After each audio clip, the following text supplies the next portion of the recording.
Welcome to the Talkin Kop. My name is Ashley. I'm here with Chris. It's just the two of us tonight to talk about the Marseille versus Liverpool game in the Champions League. So a few of our regulars are out traveling or have other kind of business to attend to. So unfortunately, you're stuck with us. Chris and I were just talking before we went on air. Excuse me. Just kind of going over a little bit of what happened over the week. So I think the last time we saw you, we were sort of both in a bit of a rage.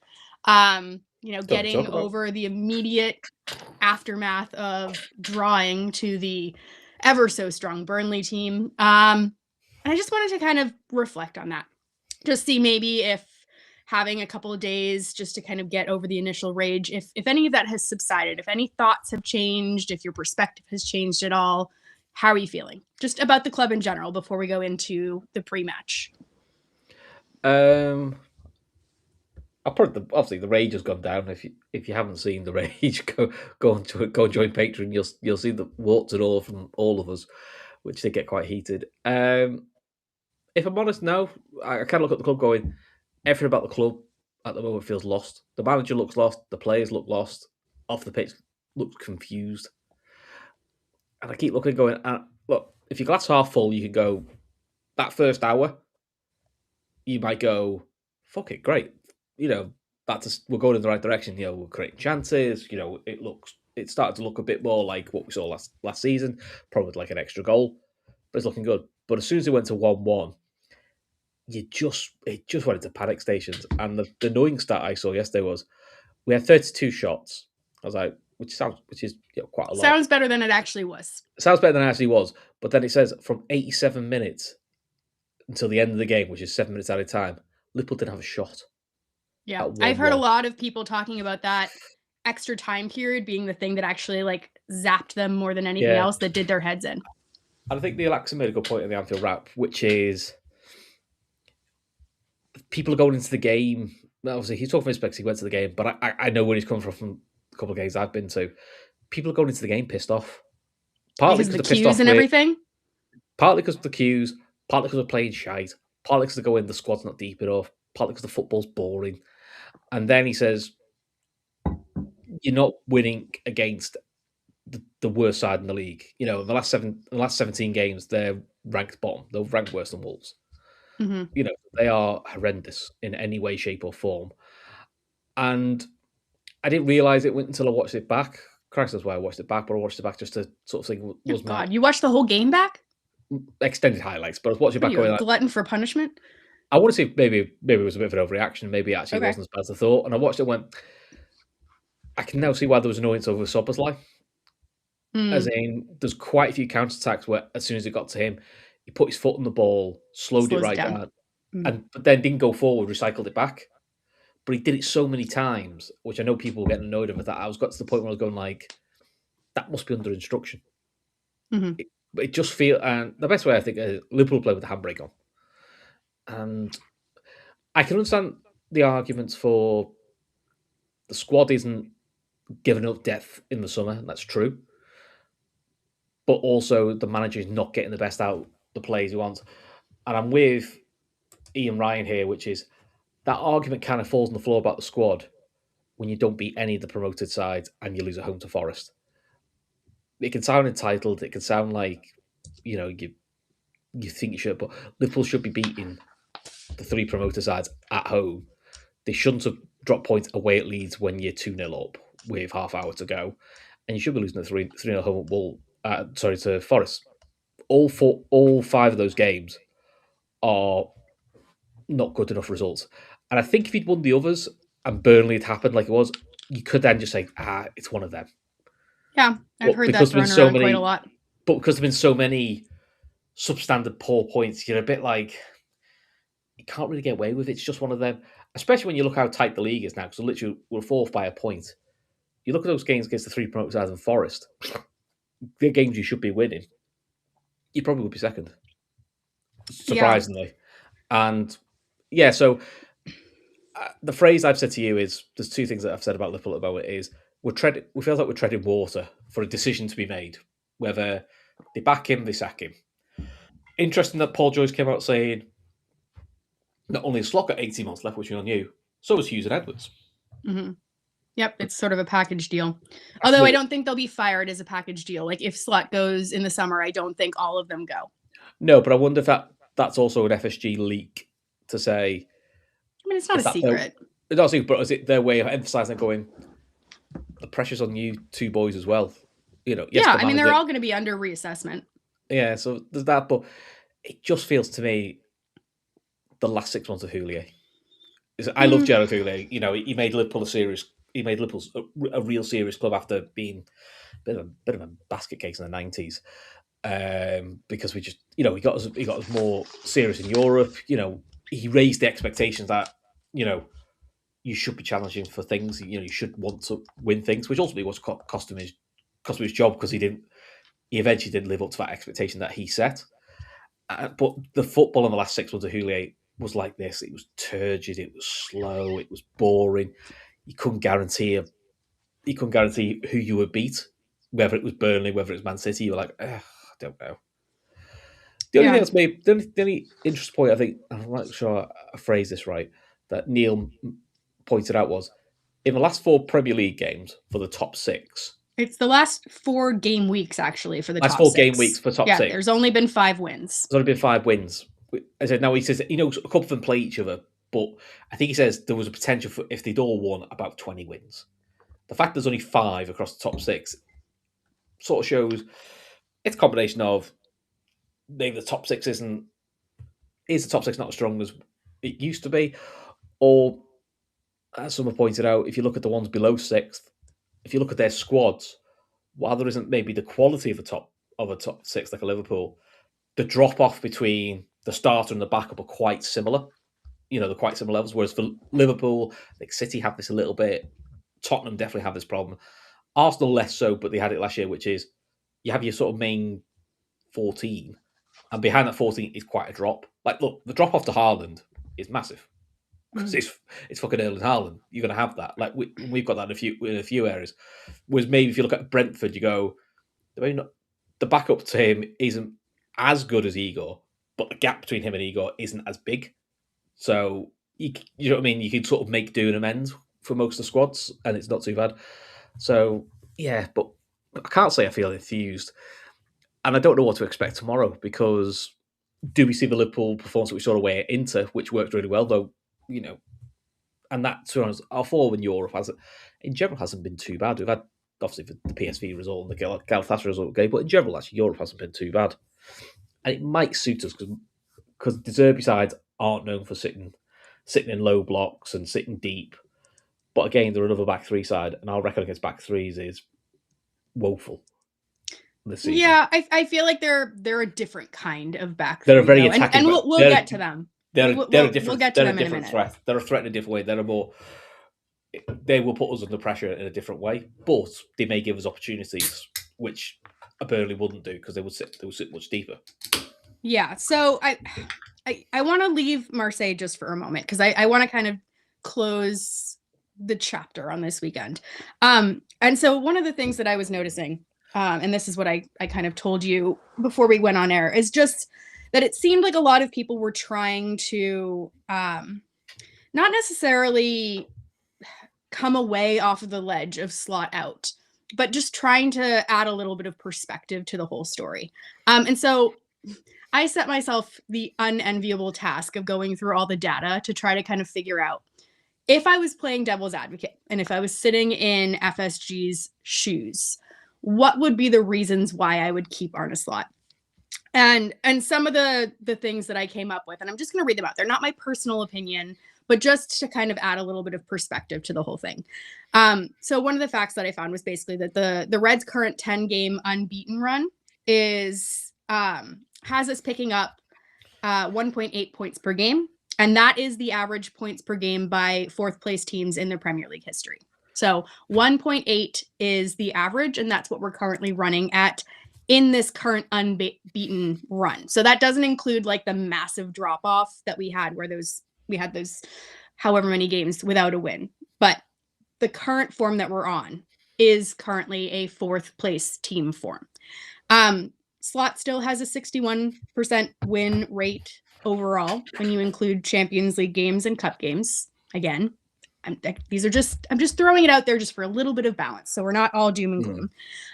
We're currently on the second longest unbeaten run in the Premier League. We're just one behind Arsenal. I know it feels like the least exciting unbeaten run ever.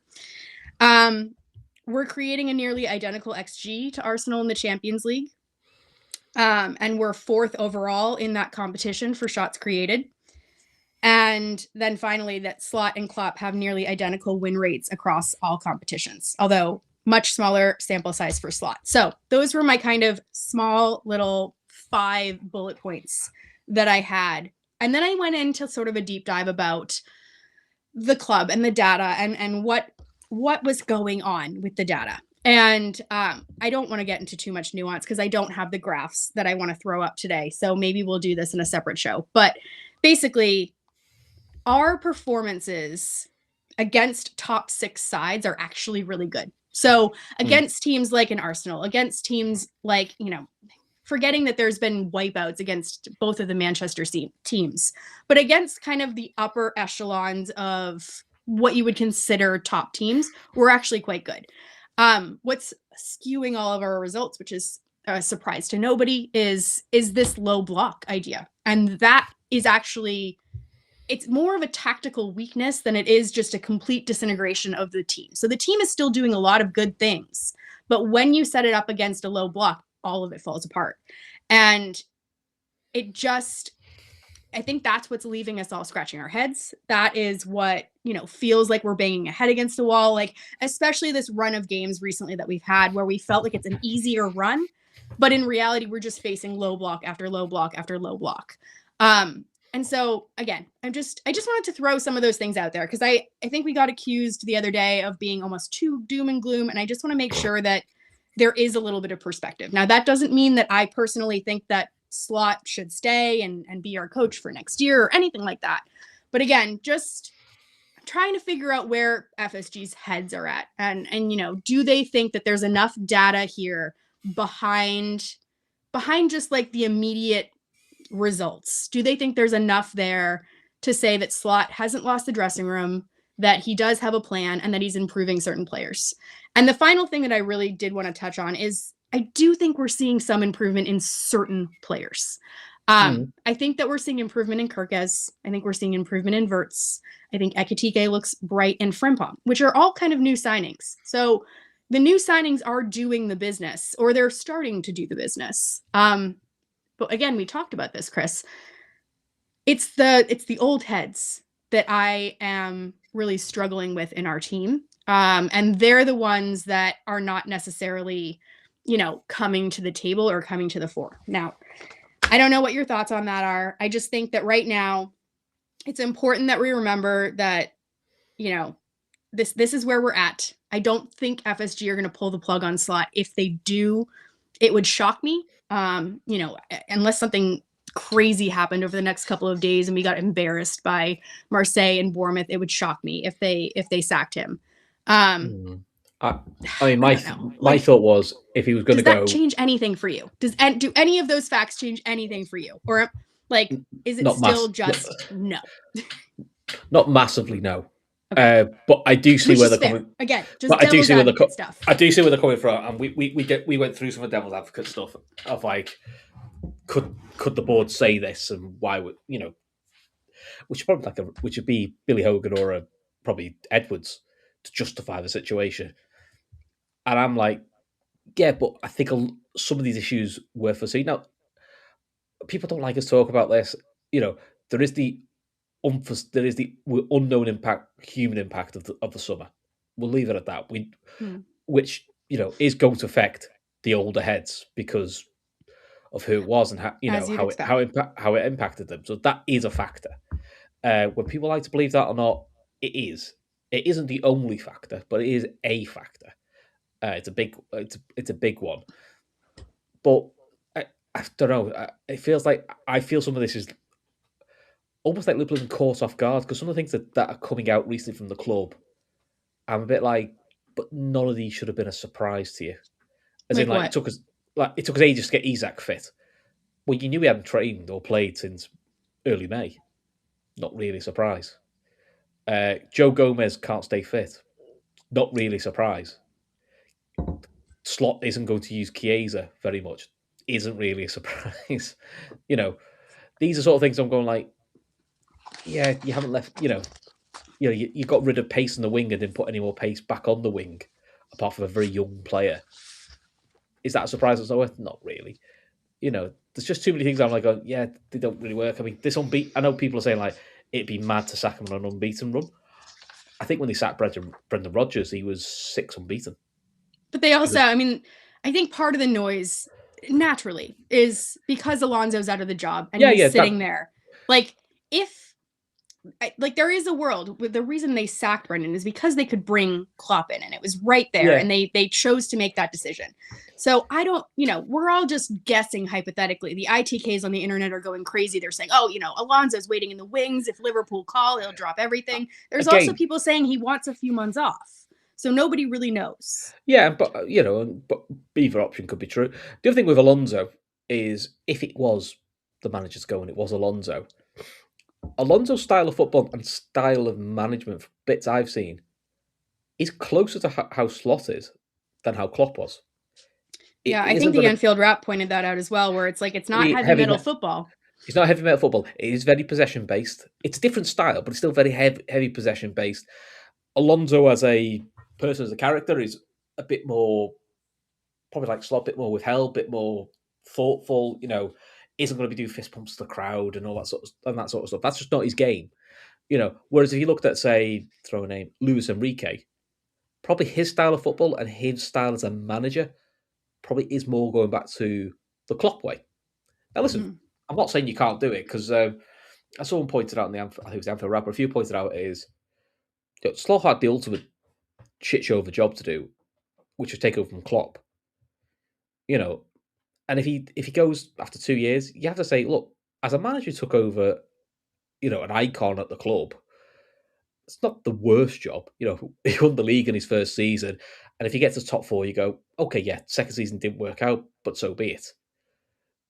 But as taking over from a legend from Liverpool, I think that's not the worst situation. We look at other clubs who have lost legends. Took Arsenal years to get something right after Wenger. United are still trying to find a way after Ferguson. I'll be interested what City are like after Pep, because yes, they will have the money. City will always have the money. They'll always be in and around the title picture. But that's a big person, a big icon, and the club is built around what Pep wants and how Pep works. How Liverpool was under Klopp, as United were under Fergie. So again, it's moving away, all these moving parts. The new director of football, all that. But look, I'm going into today's game going, would it shock me if Liverpool came away with a win against Marseille? No, because we'd probably see something similar to what we saw against the Inter game. But these have got more pace than Inter and different things there. I've just left this super chat from Alex because... did I just take it off? That's all right. Just quick, only because he gives a €5 super chat, which is sorry, Alex. Very kind. Thank you. He's just put, in 13 years of supporting Liverpool, I've never been less invested in a game like I was versus Burnley and now Marseille. The board need to act soon. It has to. I can understand where he's coming from. I do agree with the last line. The board need to act. And, I mean, I'm not talking down, Alex, but in the last 13 years, it's not been a bad run because most of that was Klopp. So, again, this is quite, probably this change from Klopp to Slot and this sort of season I mean, isn't fantastic because, probably the end of Rodgers was similar. But I'm with Cathal here. They put, apart from Luis Enrique, which I don't really think we'll get, there's no ideal candidate. I think that is still, even with Alonso, and listen, if we get Alonso, so be it, you all want the manager to do well. But he's still a risk. As much people don't want to hear that, he's still a risk. Yes, he won the Bundesliga and did brilliantly. It was an amazing season. Unlucky not to do the Europa League as well. And he did well before that. It didn't quite work out at Real Madrid, but Real Madrid's a bit of a... You can tell you the story of Real Madrid's a bit of a basket case and a bit of a weird club.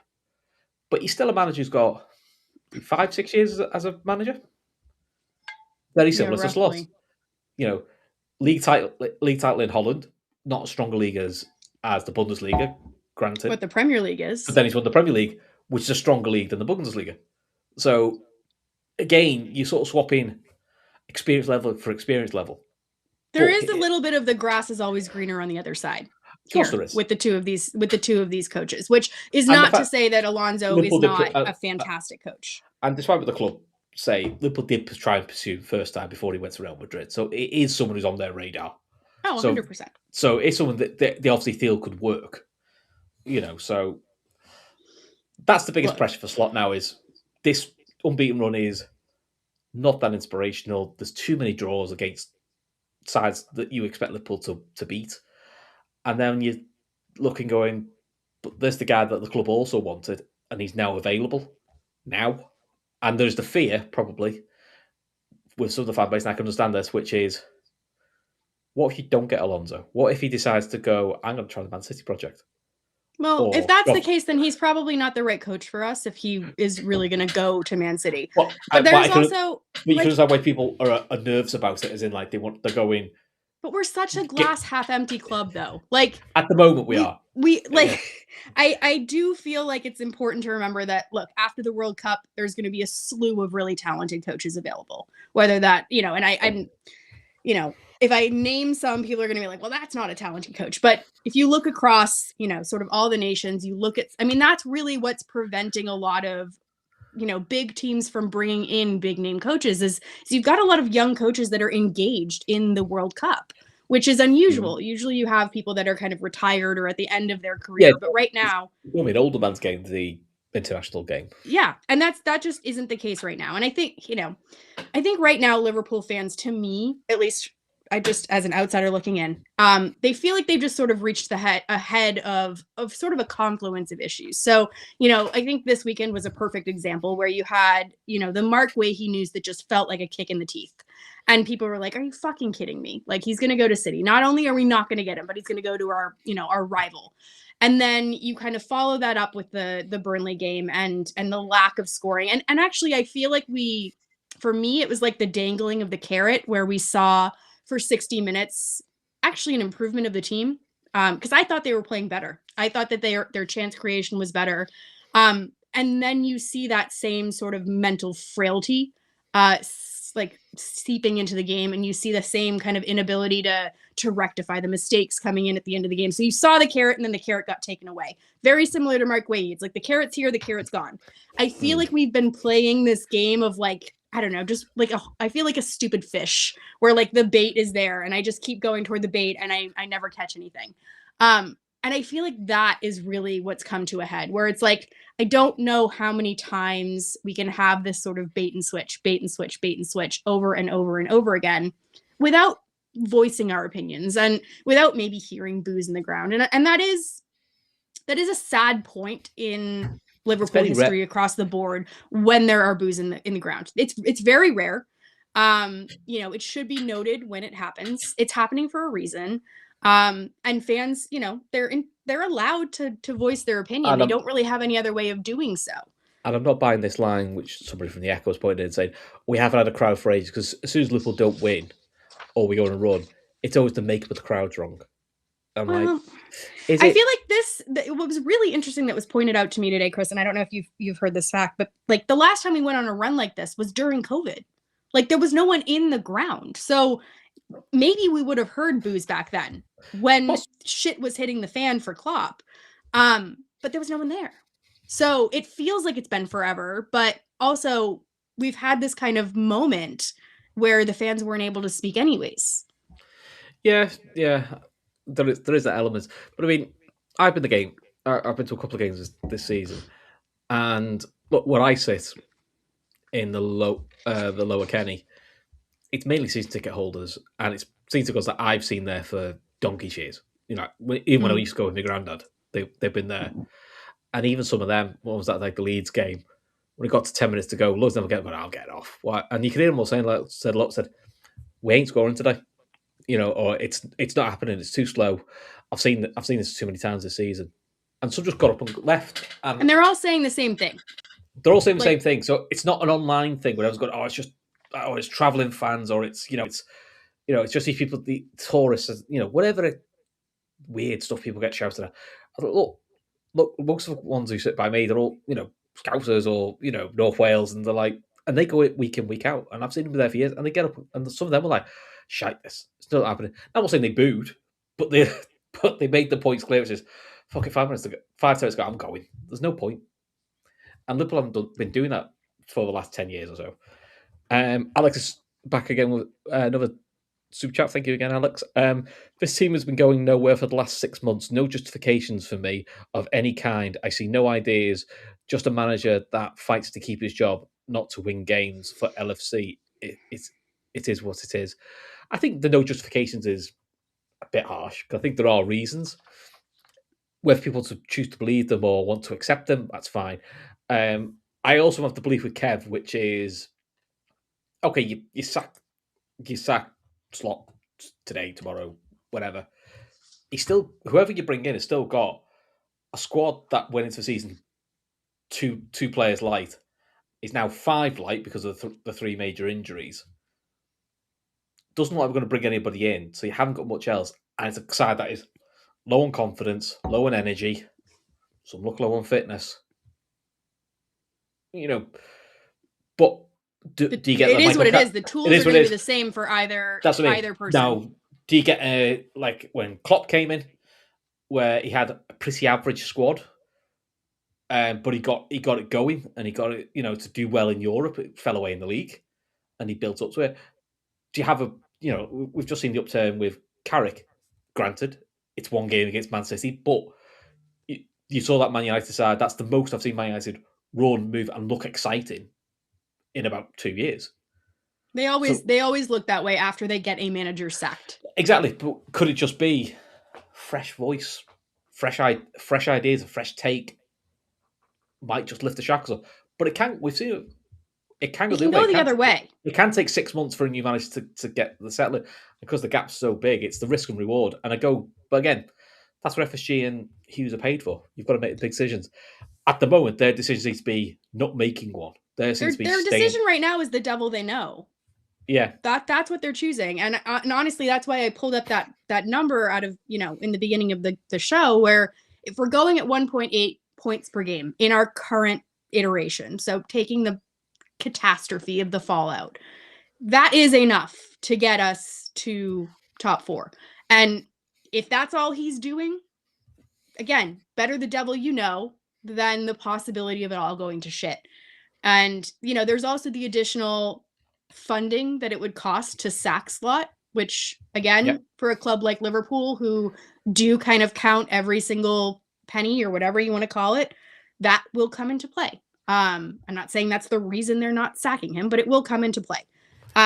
Like there might be a break clause in the summer that we don't know. There might be. And I don't know that. We'll figure that out. But look, let's kind of transition into the game tomorrow, because right now, as far as I know, as the reporter in the press conference found out, Xabi Alonso is not coming in imminently. I thought that was a hilarious answer. That's the wildest thing I've ever heard at a press conference. It was a wild question. What do you think about the speculation? And has he spoke to you? I was like, it's fair play to him, because can you fucking imagine if that was Klopp? Slot took that quite well and actually made a joke where I said, well, maybe he's going to speak because he's joining tomorrow. He laughed it off, which I thought was probably the sensible way of doing it. I guarantee if you said that to Klopp, it had just been beeped all the way through, because he'd probably come. Yeah, or he probably wouldn't have even deigned to answer the question. Yeah. But yeah, if you haven't seen it, I suggest you go back and look at the press conference. Basically, the Slot basically said, "Oh yeah, I just called him up yesterday. We had a nice chat. I told him all about our players. He'll be here. He'll be here at the end of the summer. Maybe he'll be here tomorrow." Heavy dose of sarcasm. It was just a lot of fun. I agree with Keno. It's a disgraceful question. It was a disgraceful question. I actually would have preferred the press officer stepping and going, "Sorry, that's an unfair, ridiculous question. Don't ask that. Get out." That's the kind of question that, like, I don't know, someone gets asked to go into the press room for the first time and they're like, "Oh, I have this great question," and then they're never asked again. They never come into the press. I don't think you'll see that guy again. I doubt it. Kev, who should be enjoying himself in Budapest, not pestering us, but FSG are praying Salah comes back in some kind of form. Yeah.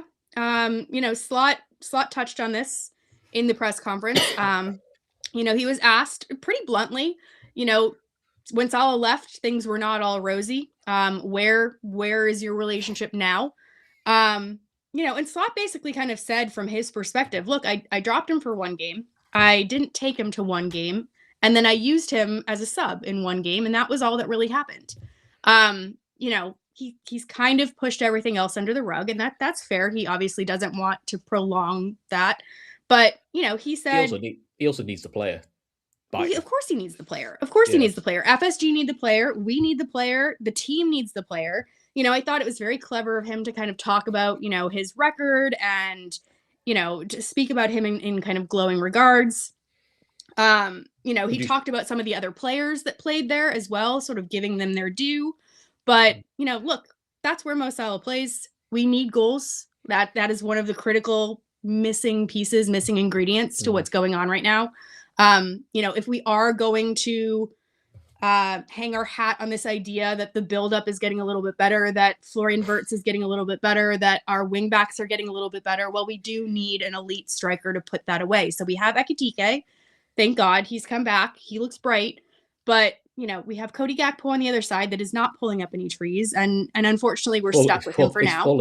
He's fallen over. What was I pulling over? Yeah, whatever. But having Mo Salah come back, if he can find any sort of form, it doesn't need to be electric form. If he can find the form that he was in AFCON or anything of the similar, just getting on the goals. I mean, the script is set for Mo Salah to come back and be a hero. Like, Mo Salah loves the spotlight. And whether or not you believe that he can come back from AFCON with form, it's very rare that it happens. But the script, the scene, the stage is set for Mo Salah to come back and basically finish this season, like, as a hero and save Liverpool and kind of prove his worth. And I feel like that could feed into his ego a little bit. Yeah. And I hope it does. I hope he looks at that as an opportunity. I wonder if they're going to go back to the two up front, because that's for Egypt, apart from the first game, all the other games Egypt played, they played Mamouche and Salah as a two. And they had, I can't remember the play, they had someone in number 10 behind them. And then I think it was 3-4-1-2 they played. But they played them as a two. He didn't really. He was allowed, to go wide not, but it was a two. And I wonder, with no Isak, he doesn't fancy Chiesa, he doesn't fancy any of Rio. Do you do Ekitike and Salah as a two up front with Wirtz behind them? Give Wirtz that free roll again behind them and just have a solid midfield three, which is basically what we did at Inter. Yeah, I can see the argument for it. Look, I think for me, there's always this tug of war in my head where it's like, you've built a solid foundation. If you have something that you can add to that foundation, like a solid right winger, which then allows you to move Dominic Szoboszlai back into his key position, then allows you to really focus Frimpong back on the right back position, maybe just try it the way it is now and see before you start tinkering with formations again. Because I feel like, as much as I hated that Burnley result, I do think it's fair if we look at the last two games in isolation. So ignore the games that came before that. If you look at the last two games in isolation, I do think that there has been improvement for certain members of this team. And I do think that I believe Slot when he says we've been doing things behind the scenes to really work on chance creation. Now, is it perfect? No. It's a million miles away from perfect. Is it effective in terms of getting the ball over the line yet? No. But if you could add Salah into the equation just from this weekend, I would argue that he'd probably finish at least one or two of those chances.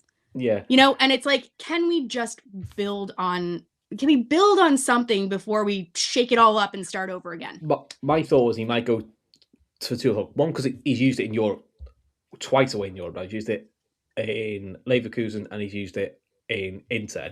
It's worked well. But not with Mo. Not with Mo, because he had Isak. Right.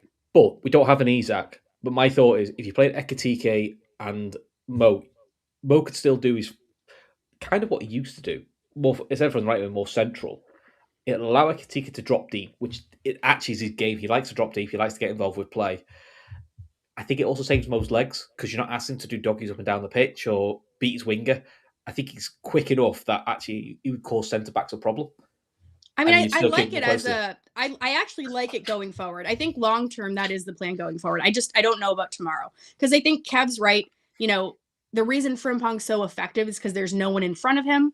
I think the reason that Kirkes is actually limited is because he has Gakpo in front of him. Which is And if you why, can bring those two players wider, maybe mm, have Gakpo off the bench so we actually have well, sort of a that was senior attacker off the bench on that was my 60 minutes. that was my thought. Is you play three of the old school midfielders that we've had for the last couple of years. Verts as a 10 and Salah and Ekitike as a 2. Now, listen, on the graphics, they may put 4-3-3 and all that sort of jazz, but maybe that's the way. That then at least gives you a solid base to work from. But then, like you said, for both fullbacks, there's nothing in front of them as such. And it probably would allow them to press up on Marseille's wing backs because they're going to play 3-4-3. And it's a very attacking 3-4-3 they play. Yeah. Yeah, I mean, look, I wouldn't be opposed to it. I just, like I said, for me, like this team just fills me with such little confidence. Where I'm like, tactical flexibility makes me a little bit nervous. Yeah, at least with that one, with the exception of Mo, who hasn't played in that formation, majority of the lads who were fit have played 4-3-1-2 or 4-4-2, whichever way you want to look at it, or the 4-3-3. So they're two formations we've played most of the season, and the most lads who are available and fit have all played in it. I think Mo's the only one who's not played as a front two, but he's Mo Salah. He's a talent. He's a talented. He's an icon. I think he could. I think he could know how to play. And also, he's been playing in the front two for his country, so it's not like it's alien saying go and play as a striker because he has Yeah. played it for Liverpool in the past under Klopp, not as often. I feel like that kind of gives you a throw of the dice, but then she'll be back in a minute. But then, at least if we do that, it also gives us an attacker off the bench, which is Gakpo, and it gives us a midfielder off the bench. We can debate in a minute which midfielder it is. But while we wait for Ashley to come back, if you want to put in chat who you think, who would your starting 11 be? I'll give you my starting 11, and then we'll go through what we think. So, Alisson in goal. I think you'll stick with Frimpong at right back because he's in the best form. I think same with Kirkes. Van Dijk, and I assume it would be Joe Gomez because Canati wasn't in training. Apparently, he's currently he travels to France for family reasons. Slot really wouldn't be drawn. It said he'd speak to him tomorrow. But if we assume he's not available, the only other option is Joe Gomez. And then I personally would go for a midfield: Gravenberch, Soboslai, and McAllister, because they were the three that played away at Arsenal and did a good job. Jones, just resting legs. Also, Jones is one booking away from suspension as well, so we sort of protect that a little bit. And then in front of them, I do Wirtz for the 10 and Salah and Ekitike up front. So Okay, say that one more time because my internet crapped out. that's all right. Alisson in goal. Okay. Frimpong, Kirkes, Van Dijk, Joe Gomez. If we assume Kanate's not I don't there. think he's going to come in. I even though he's in France, I think I think he needs to be with his family. I'll talk to him as well. We don't know the ins and outs of it, so you think it's Joe Gomez that's going to have to play there. Yeah. I'd then do the midfield three that played away at Arsenal: Soboslai, Gravenberch, McAllister. Okay. As a 3, and then you play Wirtz in the 10 with Salah and Ekitike as a 2. Okay. And then off the bench, then as senior people off the bench, you've got Robbo, who could cover right, left back, centre back, Jones, which I think if you've got a lead or you're chasing the game, he's very good. He's very good with the ball. He's very good at keeping possession. Mm-hmm. Gakpo, although he is off form, it's a senior attacker to throw on who the manager will trust, and it might do him good coming on against the tired legs. And then you've got the wild cards of Rio, Chiesa, Endo. You've got those sort of wild cards there. But that's about it. I mean, you pointed out to me earlier today, in all of our Champions League games, only once we've named a full bench of 12. Yes. So only the very first Champions League game have Liverpool named a full bench. I think we have 9 for tomorrow. Our lowest was 8, which was the last game that we played. 9 tomorrow. But, we're talking about multiple goalkeepers. We're talking about kids on the bench. Although they didn't bring any center back cover, which was interesting. None of the kids went along for center back cover, which was surprising. Are any of them registered? I mean, I think they could have brought like a Nallo or a Lucky. Well, talk is Nallo's going to go on loan soon. I wonder if they just decided, or they're hoping. I think Endo's back, and you've got Gravenberch. So I think that those are your cover. To be honest, and I don't love it, but I think that's what they're going with. I think they maybe think for Lucky and Nallo, they would rather they played Marseille in the youth tournament. It's not a tournament; it's just a friendly. Oh, it's just friendly. Oh, yeah, it's just a friendly, which was surprising because that was my thinking as well. Oh, maybe they're going to do that. No, it's just a friendly. So I don't know. It's a little bit weird. Majax, how often have Frimpong and Salah played together? I think it's less than 2 or 3 times. I think they started together away at Bournemouth. They linked up at Burnley away. Because Frimpong only played 4 games before he got injured. So it would be those 4 games, I'd imagine. Yeah, it's not a lot. But also there is an element good players do sort of adapt. Yeah, I think my big question is just like, is Mo Salah going to go directly into the squad, or is he going to be on the bench to then come on? Because he's not a bad option to come on either. Yeah, if it was me, I would start him just partly because it's a fresh face on this most depressing of unbeaten runs. He's like a new signing. Yeah, but also I say that with so much sarcasm, guys. I'm so sorry. But the thing is, I suppose with Mo is he is our all-time goal scorer in Champions League. He's an all-time, he's 3rd in the goal scoring. I think he's 2 away from 50 in the Champions League. And he'll want to break that record. He'll want to get into that realm as well. So I also just think, what have we got to lose? Gakpo's miles out of form. The manager doesn't like Chiesa. I feel like Gakpo has Slot's dog or something. I think he's captured him. I don't know. I don't even know if Slot has a dog, but honestly, something's going on. It wouldn't surprise me one little bit if Cody Gakpo starts tomorrow. It wouldn't. It wouldn't surprise me. I just personally think he's out of form, and you've now got a senior striker to bring in, a senior attacker. You've basically got a better attacker. Let's call it as it is. Mo Salah, even though he's been very indifferent this season, is still a better attacker than Gakpo. That's the facts of life. There's nothing wrong with saying that. It's not disrespecting Gakpo, but Salah is better than him. So bring in the better striker. That's what I would do. Put as much strength as you can on the pitch to get yourself a lead. What you don't want to do is throw like we have. I just don't want to see what we've seen 20 times this season. Is it? God forbid we go 1-0 down, 10 minutes to go. It's like Chiesa on, Salah on, Rio on, 7 up front. And Virgil goes to the back and going, good luck, lads. Go for it. Yeah, I agree. I mean, this is one of those games where, look, I think it's going to be a close affair. I don't think it's going to be a goal fest. But that being said, look, we talked at the beginning of the show about them playing a back 3. And Oshin says here, some of this Marseille squad is ex-Premier League, a lot of them. And you're absolutely right. There's names in here that you guys will know. We've got, our old favorite Pierre-Emerick Aubameyang in there. We've got our not so favorite Mason Greenwood, who I hate to even say on this channel. We've got Pierre-Emile Højbjerg holding down their midfield, which I think was a shout from someone a long time ago to bring into Liverpool. I forget if that was Emmett or Matt. It's definitely Emmett. It might have been. We've got some familiar names. He's never lived it down. Timothy Weah's there. Benjamin Pavard is there. So those are sort of your household names. Look, I think they're one of those teams that feels like more than the sum of their parts. I think De Zerbi is a really good coach, and I think he's got them playing really, really well. It does feel like, between Greenwood and Aubameyang, they both are in pretty good scoring form. But they won't sit back. They won't sit in a low block. They will go. They like to press high. They like to, force turnovers. I actually think that it suits us more. And, there were a couple comments at the very beginning of the show about how, people don't see where our next wins are. And as much as I understand that sentiment, looking at even just these 2 games in isolation, your Marseille and then your Bournemouth, I would actually much rather play these 2 teams, even though they're bigger threats. I think they suit the way that we play more. And I think they allow us to actually have a little bit of freedom. And I think that this team is probably so sick and fucking tired of playing these deep, deep blocks that this will actually help.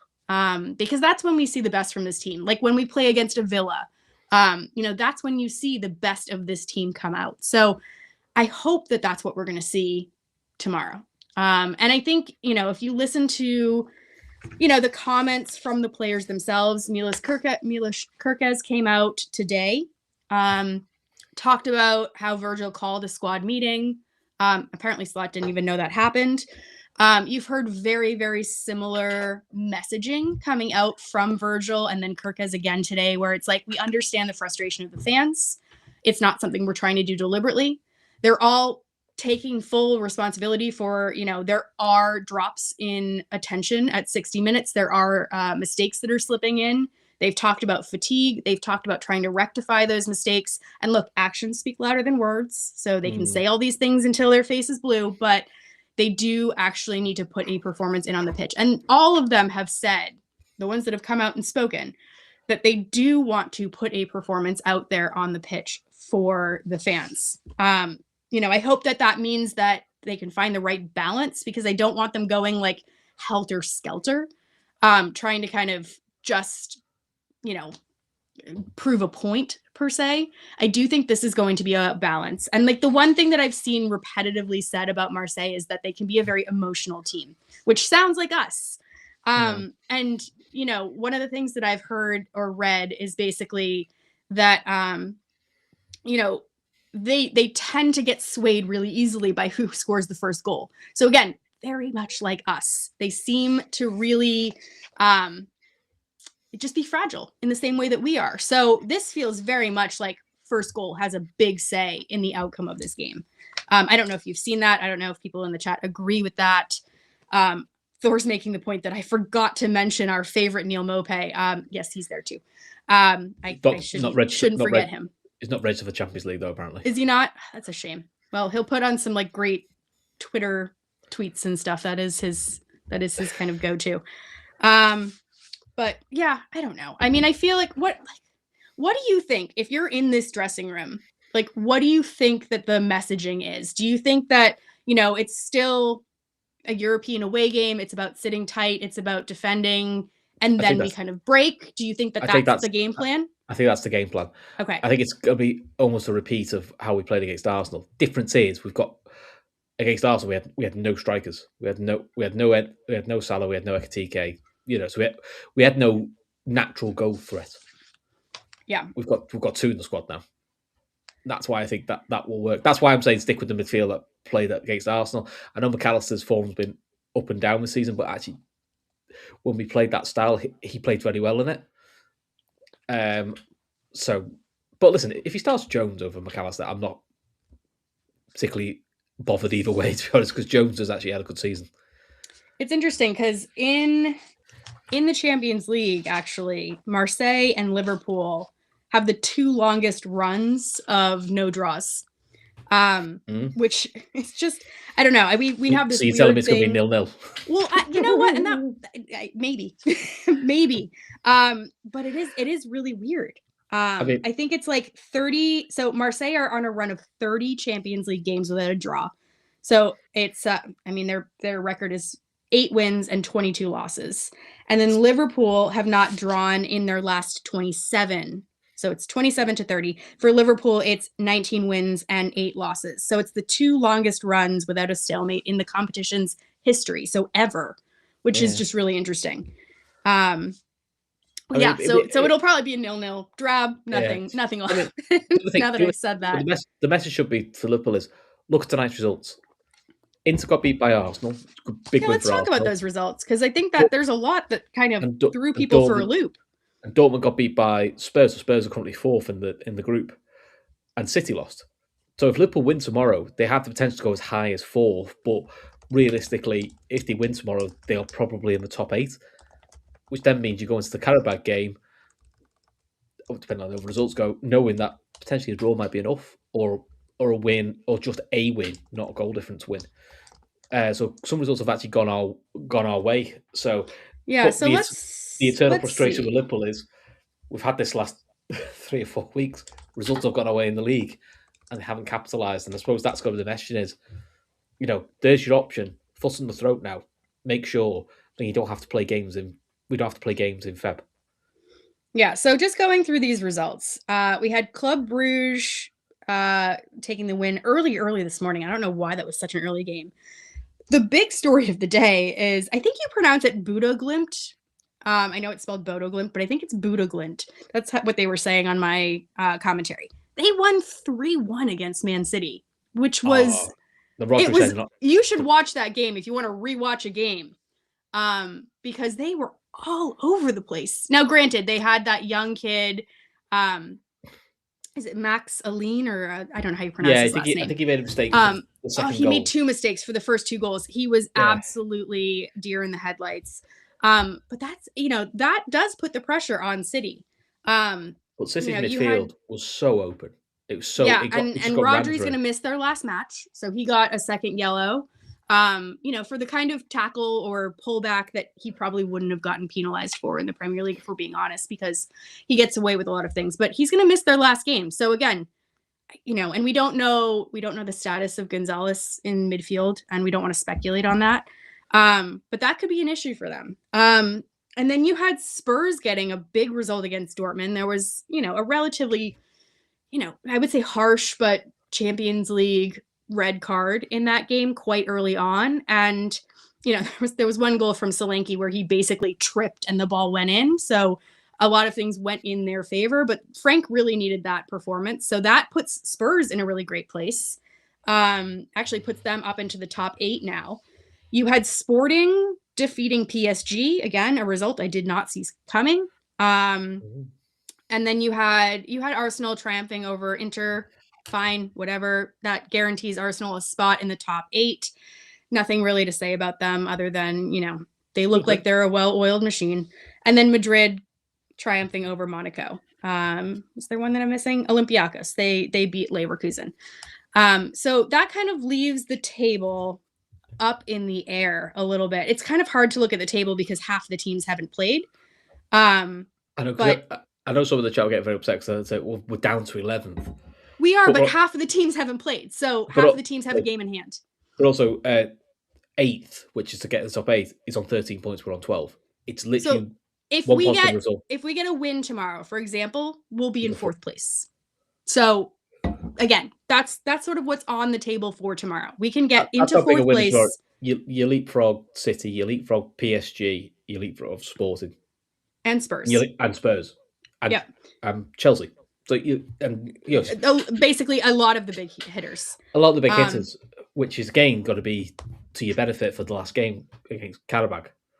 Yeah, and then you have some of those big hitters like Atleti, like they're gonna go, I think, up against Galatasaray. So that's not a gimme. You've got a couple of hard games in there. So anyways, the stage is set basically for us to, if we win tomorrow, it doesn't guarantee us top 8. 15 points I think is still probably maybe not enough, but that would basically mean that we could go into the last game probably with a draw. I think. Possibly. I think the thing that might let Liverpool down is the goal difference, because it's only 3 or 4, so it's not a big goal difference. I think that the results today actually on the whole helped us quite a bit. Yeah. Like we would have been under a lot more pressure if some results had gone differently today. Yeah. So, but ultimately, they've got to get the job done. And that's where you can't put your hand on your heart and say, for definite, will they do it? You're like, I don't know. Yeah. Look, that's the sad part of Liverpool at the moment is you honestly couldn't say, oh, those go and get it done. I mean, I think some of the better performances that we've had this season have been in the Champions League. I think that probably for a lot of these players, it feels like a change of scenery. Kev put in early, it might be nice for them to kind of have an away game and really maybe not feel the pressure of the crowd as much, maybe not feel that tension. The Velodrome crowd is wild. So it is wild. And that's actually worth touching on. There is a lot of concern about sort of the policing around the Paris, or not Paris stadiums, but just sort of all of the French stadiums in general. So if you are traveling over, if you're listening to this as a traveling fan, just be aware that there's a lot of new information out there. They've told fans there's specific areas around the pitch where you can't be wearing Liverpool gear. You can't have anything that, allows you to be recognized as a Liverpool fan, which again, it's just a wild world that we live in. That's mental. That's the advice that's coming out of Liverpool themselves. That even the fan park that they've set up, you can only congregate there if you're not wearing Liverpool gear. Again, blows my mind. But yeah, just be wary of, we know the history. It's happened multiple times, not just to Liverpool fans, but also to other English fans. So just be wary while you're there. And so we just want to make sure that everyone's safe. I'm just looking at some of these comments here. Is something you want to say about that? I was going to hear your prediction. Oh, we will get to that, I promise. Oh, gosh, my prediction. We might as well get it over with. Rip the Band-Aid off. I'm going to go 2-1 Liverpool. I still don't think we'll keep a clean sheet. And I think it'll be nervy. But I don't know. I feel pretty confident in the sense that I feel like something is clicking. And I think that eventually we will get to the point where all of these little things we'll see it on the scoreline. There were things that were really good for that 60 minutes against Burnley. Granted, it's Burnley. They're the lowest team. But there were also things that were really good against Arsenal, who are the highest team. So let's maybe look at that instead of the Burnley game, because I know a lot of people just want to wipe that from their memory. But there was a lot of good things about that Arsenal game. There was a lot of control. There was the ability to then switch gears later in the game, which is something we haven't been able to see. So if they can do that, if they can quiet Marseille down, if they can control sort of that first, let's say 20, 30 minutes of the game, and then start upping the tempo, not at 75 minutes, at like 35 to 40 minutes, I'd like to see that. What about you? What's your actually goal scorers? I think Florian Wirtz gets another goal, and I think Hugo Ekitike gets a goal, and I think Mo Salah gets an assist. Okay. You've took my scoreline, so I've got to think of a different one. Sorry. I'm going for the wild prediction of a 2-0. An extremely nervy 2-0. What about to who? To us. To okay. Because that's important. We have to clarify. Yeah, but I think it'll be an early season where Liverpool may score early, and then I think it'll be a bit like seeing it out, and the second will be like a late breakaway goal. So I'm going to go Hugo to open the scoring, and then I'm going to say a late goal from McAllister. Okay, I like it.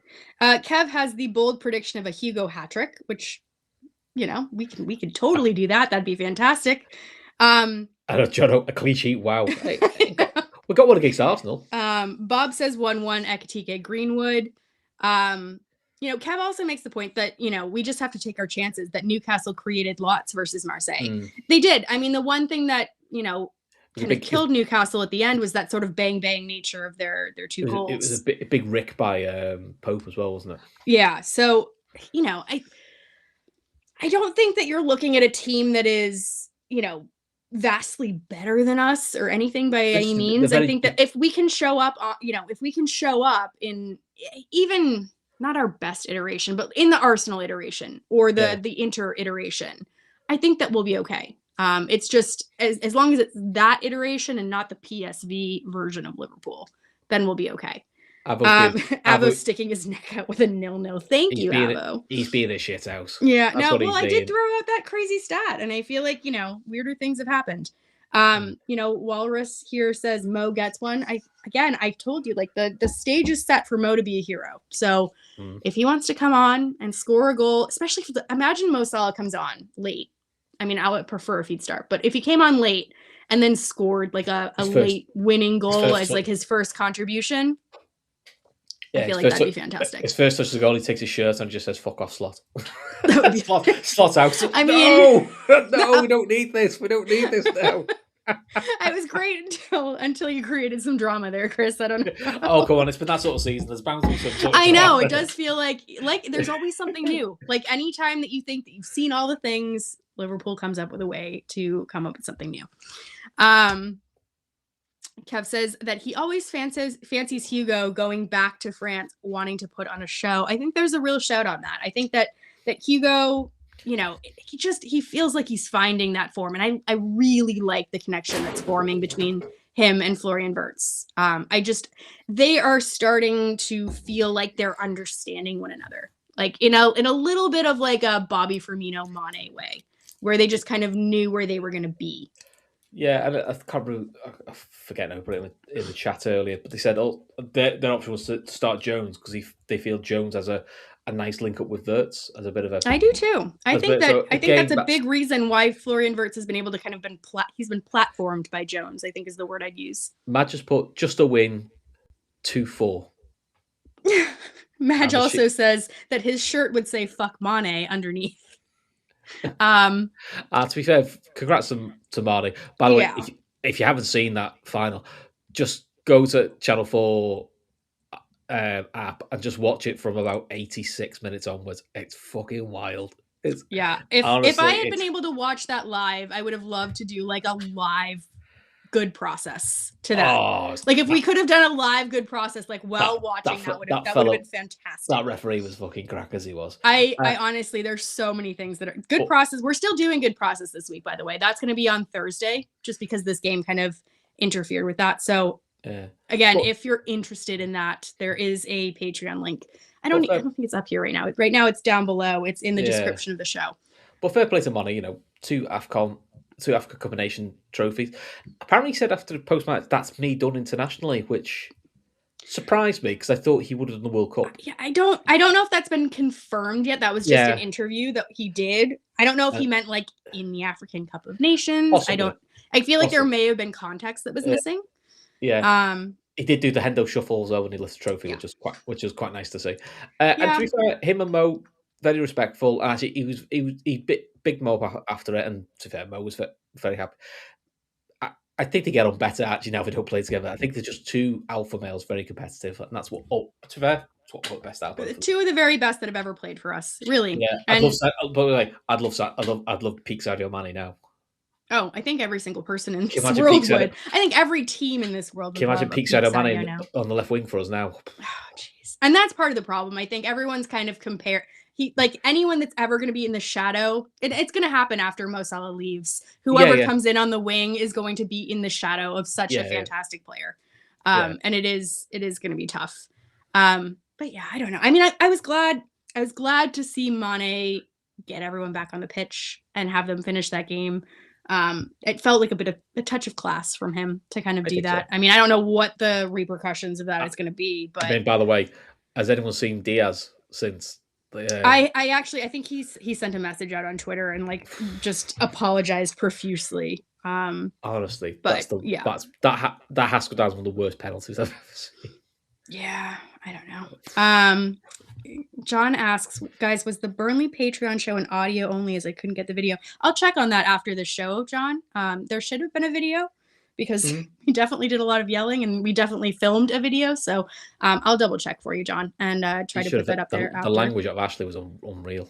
I don't know if it was that bad. I feel like I held myself back. I probably should have gone harder in, but I don't think I did.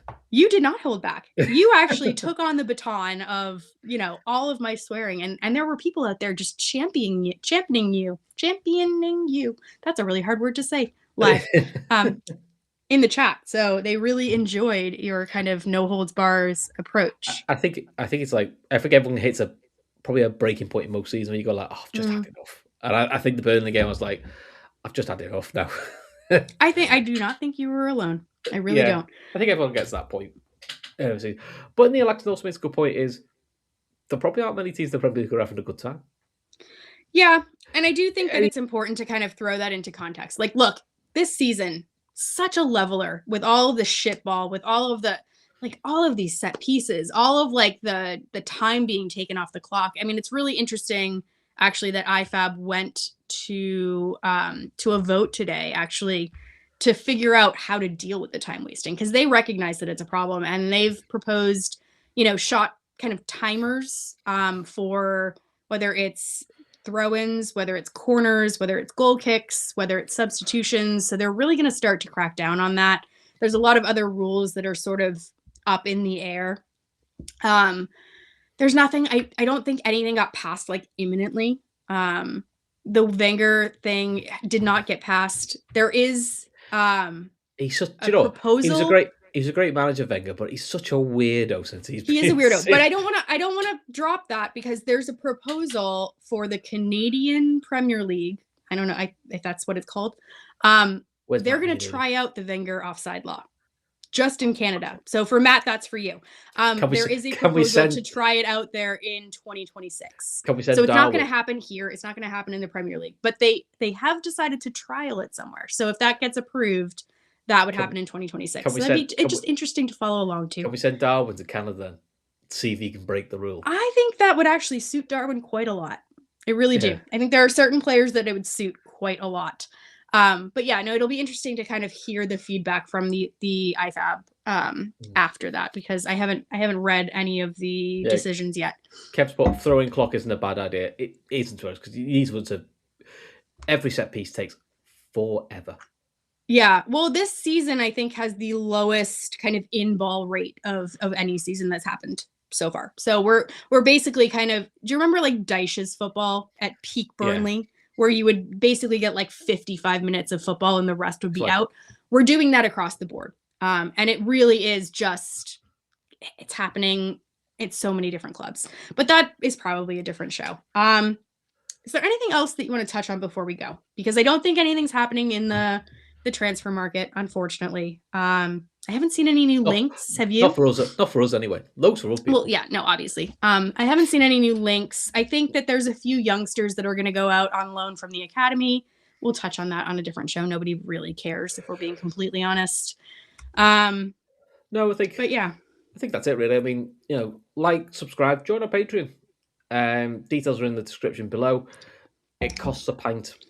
That's pretty much all it costs. And listen, we do shows behind the paywall, which we can't do on YouTube. So Ash has already made some good process. So this is where Ash does all the hard work, which basically is the truth of most shows, to be fair.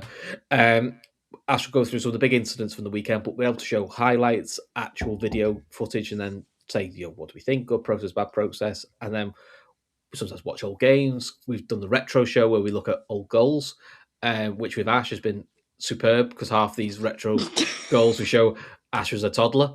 So it's been great at watching Ash's live reaction. It's a football education for me. It's great. Yeah. So Ash has already come to the conclusion in 1998 all the keys was shit. They were shit. And which we said, it's a bit harsh, isn't it? And literally the next 10 goals we went, they are all quite shit, actually. Yeah. It wasn't as good as we remember. It was very quickly proven right. And then the other thing on Patreon that we're going to keep doing is this post-match show, because this has been getting really well received from everybody, which is fantastic. I'm really glad that it's working. So we're going to do our regular post-match tomorrow. It's going to be on YouTube. We're still going to have our free show. You guys are here on YouTube is our primary focus. We want to make sure there's always free shows available. But because we were running into like 2 hours, what we've done is we've just split the show. We're going to do our main show here on YouTube, and then sort of all the extra rants and bits are over on Patreon. So if you want to hear us just kind of venting, then that's the Patreon show that goes on afterwards. So it's been working out so far. So if anyone has any comments or anything they want to see in that show, we're open to kind of adjusting it a little bit. We've tried player ratings. We've tried sort of man of the match. If there's anything that like we're missing that you're like, yes, definitely put that in the show, throw it in the comments here, or especially after the show, throw it in the comments. Because we're totally willing to just try new things. Like if someone has a really good idea for something, it's a great show to just kind of try that out. So maybe we'll do that. Maybe we'll take like the top suggestion from the chat afterwards. So after the show, go into the chat on the sidebar, throw in your top suggestion for Patreon, and we'll try it out, and we'll just see if people like it. I don't know. That could end up horribly. That could be a horrible proposal. I'm going to stick with it. I just like a win. A win on the post-match show. Yes. That'd be lovely. We haven't had one this year. Yeah. It's not in the league. We had the one against Barnsley. Yeah, but we kind of counts. Doesn't really count. I know. I'm like clutching at straws here, Chris. I'm trying. That's what he was like. Even we won that one, we're like, doesn't count. Oh, it's kind of like a friendly. Yeah. Anyway, Walrus asks, when is the next random show? There's going to be one this week. I don't know if it's going to be before or after the preview for Bournemouth, but I think it's going to be on that day. So I think it's Friday. But I don't know what time yet. So turn your notifications on. but I think it's going to be on Friday. Yeah, you will get. You can turn notification on in Patreon, as on the Patreon app will tell you when they're about to go live, and it gives you notices half an hour before as well. So yeah, because we need an hour to not talk about Liverpool as well. We need to just kind of vent and do nothing else. So yeah. Oh, that's a good point. Match, but the women did win. Chris is the right person to talk about this. So yeah, they won 6-0 against London Bees in the FA Cup, and the reward for that home game is Everton. And they've signed a whole bunch of players. So unlike the men's team, 6. You're going to make all of us very jealous. Honestly, I've been messaging Ash and Kev. Every time I says, look, sign number 5, someone says, Kev had to leave the country. He was that pissed off over it. That's well, you keep going like Liverpool have signed someone and it's not. And like, you don't put any context. And so we just get like a text at like, I get a text at 6 o'clock in the morning that says Liverpool signed someone. And yeah, it's exciting. I'm excited for the women's team. But I'm going to send you the person you're like, oh, that's not what I thought. Yeah. Like, it's great. It's great. But well, also, I mean, they have signed a bit of a letdown. For the context of women's world, they have just paid a club record $300,000 for Denise O'Sullivan, which is part of why Kev is so happy. Which is a Republic of Ireland international. She's a midfielder. She's excellent. Like, it's like really high caliber. I mean, to put it into context, we had Olivia Smith last season, who was our record signing at $250,000. I mean, look, clubs like Arsenal are paying £1 million now for footballers, so it's all relative. But they've broken the club record to sign this woman. So, you know, and to be fair, she scored after 6 minutes on a debut, which is never a bad thing. So perfect. Maybe she'll be the next Mo Salah for the ladies team. I could take that. Yeah. Cool. Lovely. Right. All right. Well, Chris, you're in charge tonight to kind of take us out of here. So please don't break anything. I make no promises. Okay. He makes no promises. If some sort of random techno music plays, that's on him. But I think we're going to leave it there for now. We will be back tomorrow. Like I said, normal post-match on YouTube, and then the sort of random rant show afterwards. Winner to whoever suggests the best kind of thing for tomorrow. We will choose one. But yeah, that's it for tonight. Hopefully the Reds will win tomorrow. Hoping for the best, and safe travels to anyone that is traveling over there. So yeah, just watch out for all those warnings and just be safe over there. So anyways, good night, everyone, and up the fucking Reds. Good night. Take us out of here, Chris.